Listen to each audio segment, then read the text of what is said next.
Hey spookies! It's me, Chandra, the other half of Machina Corpse. In case you missed it, Steve forgot to plug in the microphone for a conversation. Who does that?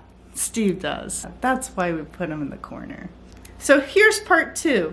We continue our conversation about how we got into comics. I really had fun doing this and taking over for a little bit.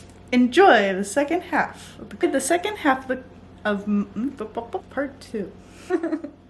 Sorry, I'm terrible at those. Enjoy the second half of my conversation with Steve.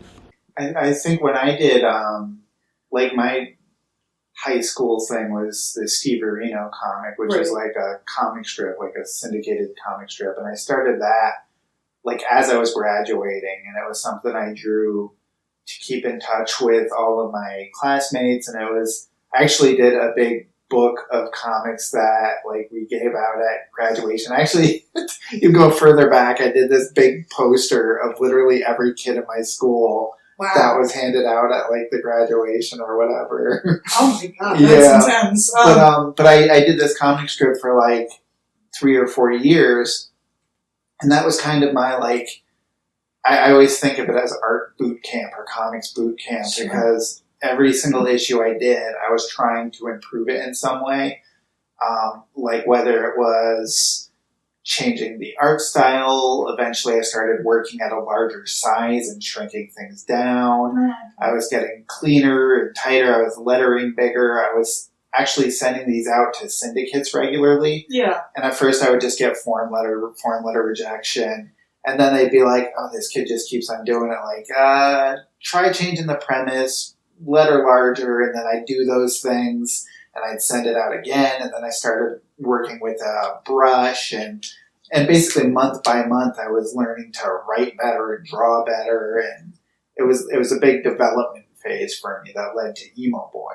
So the difference between you and I, you seem to be able to master the technical a lot better than I.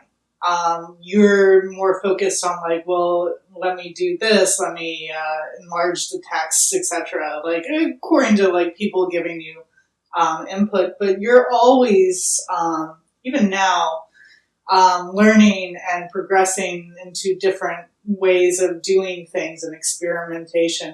Me, I've always just been very hyper focused on like style and being very I don't know if sloppy is a good word, but expressive, perhaps. And it's not a diss or anything like that, because I really admire your technical handling of comics and illustration and all the little things. I think that's really to be commended. And for me, I do things in abstractions, and I just kind of like do it at the seat of my pants. Like, oh, you want some irregular like panels? Of course. I know how to do that in my sleep because I hate being technical. Now, I don't know if this works out for everybody, if they used a freewheeling kind of style. I mean, sometimes I do bring in technical things. Well, my favorite stuff of yours is, like, I keep encouraging you to do more and more of it, is the more out there, when you start just throwing, I mean, you work digitally, we're going to get into this too, but when you start just throwing little Chan magic, I call it, when you have little sparkles and paint splatters and designs and weird stuff, and it's more... we're going to get into this too. It's more of a fine art versus just drawing what's there.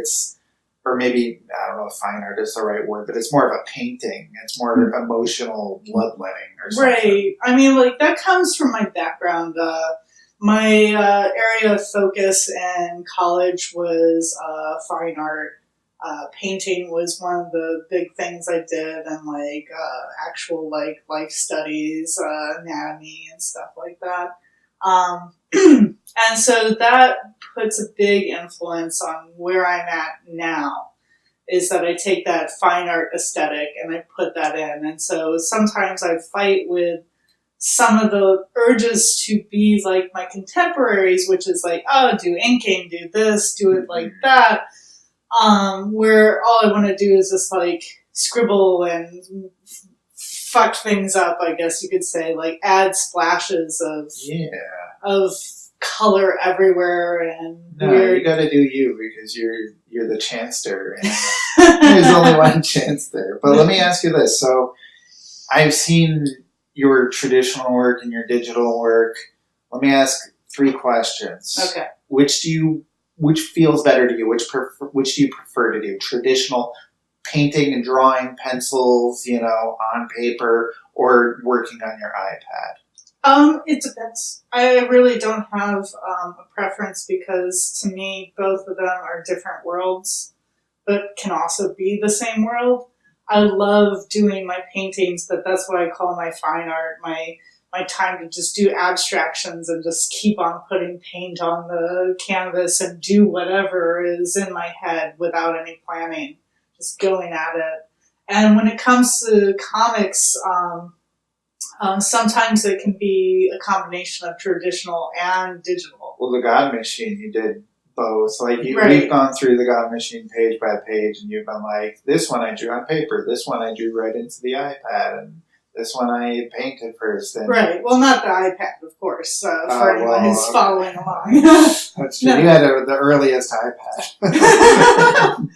I did. So the God Machine is a mix of all of that from mostly a lot of the pages are penciled and then brought into Photoshop and digitally painted with, I think it was an Intuos tablet. I can see the difference when you point them out. When you go, this page was done completely digitally. I could see it's a little different, but if you didn't tell me that and I just read the book straight through, I wouldn't know. Yeah, I'm pretty good about that. What's easier for you, do you think? Like in terms of like digital or traditional? Yeah, like let's say you were going to draw a comic page right now, and I know you've pretty much been doing your comic pages lately on iPad. Would it be easier for you to think to just, alright, to be fair, you're still doing both, because you'll draw it in your sketchbook and you'll take a picture of it and then work digitally over that. Right. You got a whole process going. So it always, I'm such a weirdo in the fact that I need certain things to happen a certain way. With Lonely BK right now, sometimes I'll take my thumbnails that I've sketched traditionally in my sketchbook, take a picture of it with my iPad and just bring that into Procreate and then do actual lines on top of it. Or I won't even do that at all. I mean, like, it's so bizarre, like, my process. But Lonely BK is completely digital. But if I were to, say, sit down and do God Machine, it would be thumbnail, traditional, probably pencils, and then scan, and then bring it into... I'm not sure at this point. I feel like just knowing that's how you created the first volume, like I've told you, I think it's one of the most just beautiful books to look at. Like if you haven't read the hardcover of the God Machine, find it, because it's a work of art, and it's just page by page, it's just beautiful. Right. And there's a part of me that goes, oh, that's how you did that? That's how you should do it going forward. And if you can't find it, the plan is this, that we're going to republish it through Machine Accords. Yes. So, and that's going to have new content and new fleshed out things that were like scenes that didn't have enough love. And also new covers, new all sorts of things. If there's anybody that hasn't seen this, you want to give a quick rundown of what the God Machine is, I'll give you 20 seconds. Okay, so the God Machine is a story about a young man who's going through a really difficult time. His girlfriend's dead, and he can't quite make heads or tails of his life. He's starting to see monsters and things, and, it's all weird. But then, one night, a mysterious man comes to him, tells him that his girlfriend is still alive, floating in and out of the dream worlds, and he is the only one who can go and save her. Gods, monsters, teen angst, humor, it's got it all. I feel like you've done this pitch before. But what makes you say that? I kind of fucked it up. When I went to the Comic-Con, I went to a couple of Comic-Cons for Emo Boy. And I did, like, when I went there, I had no idea what I was doing. And by the time, like, the first day was over, somebody would come over, they'd look at it, and I'd be like, have you heard of Emo Boy? No, I haven't heard of Emo Boy. Oh, he's like an emotional Superman. Like, think of Superman, except if his superpowers were completely useless and destructive, and they caused everybody to hate him constantly. Like, I had this little spiel down, and I would figure, like, I'd get people to laugh, and, like, one by one, like, you learn, like, okay, say this, and they're intrigued. Say this, and they laugh. Say this, and they're interested. No, that was the thing, like, when I was coming up with the elevator pitch, I was probably at San Diego or whatever. Imagine the person who pitched the first elevator.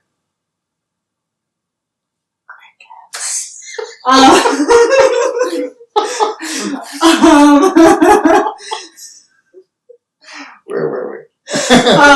So when I was learning the pitch for God Machine, I would say Satan comes to Guy and tells him that his girlfriend's still alive and now in that dream worlds, blah, blah, blah. And sometimes people seem to get really uncomfortable. I'm like, Lord! Yeah, it's like, clutch my pearls. Get me away from this spooky child! What's wrong with it? And it's like, and I decided that I didn't want it to take on a religious overtone in my pitch.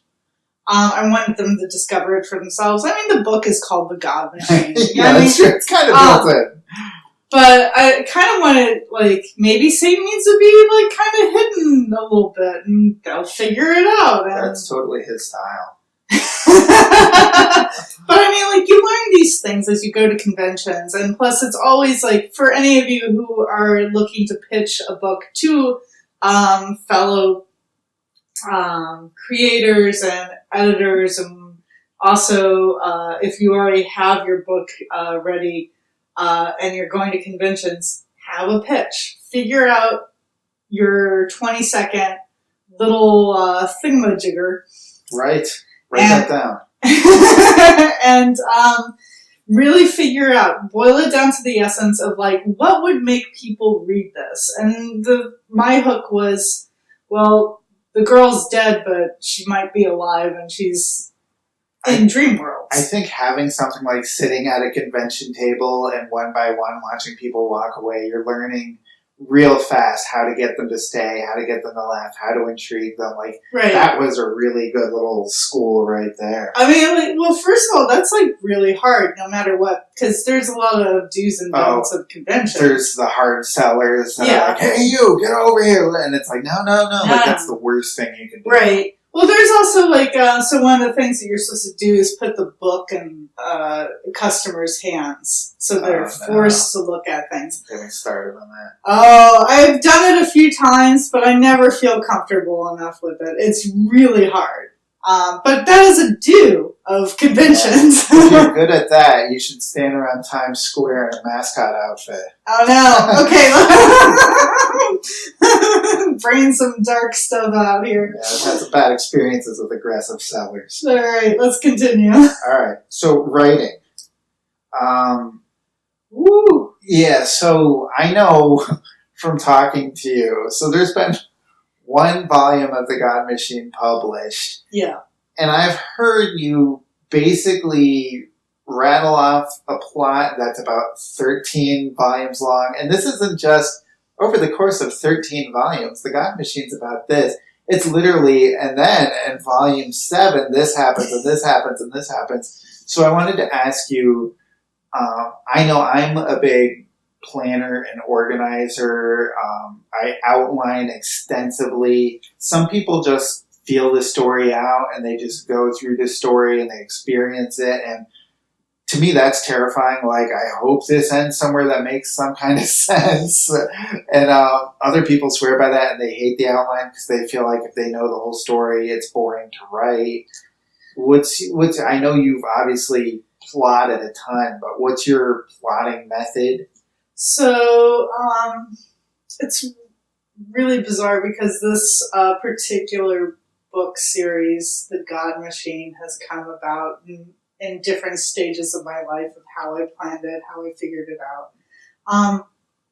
One of my tried and true ways of doing it, and this is, I feel weird about it, but I go through the story through my head for a period of months, just working out new little things and figuring out how to get to the ending. I couldn't tell if he even had it written down. That's like the Notorious B.I.G. will write, and it would, when he was alive, write an entire song in his head, and then he'd just walk over to the microphone. He wouldn't write anything down. He would just store it in his head. So a lot of it's in my head, and they always say, don't do that. And I'm also going to say, don't do that, because you'll forget.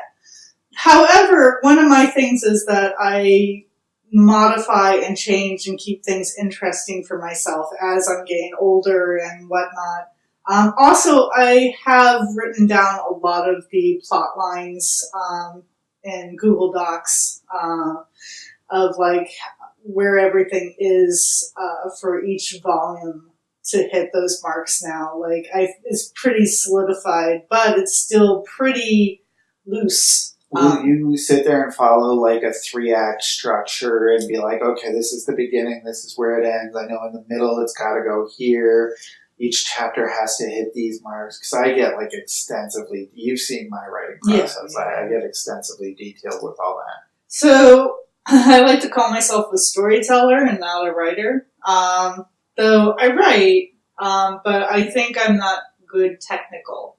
I'm not good at coming up with that 3-act structure and whatnot. What I'm good at is this intuitive kind of like from one moment to the next. And it's kind of scary because I don't have the structure, but I do understand, like, say, a hero's journey and kind of the concept behind that of like those kind of story beats. A lot of it is instinctual too. Like when I did Emo Boy, I've been going through posting Emo Boy on Webtoon, and so I've been rereading it. I don't tend to reread my stuff, so a lot of this I'm reading for the first time in like decades, and a lot of it holds up. But I didn't really start studying structure and outlining and writing until I was working on the movie. Right. At that point, it was just from having spent my life taking in movies and TV shows and comic books. You inherit a lot of how a story's supposed to look. You kind of know,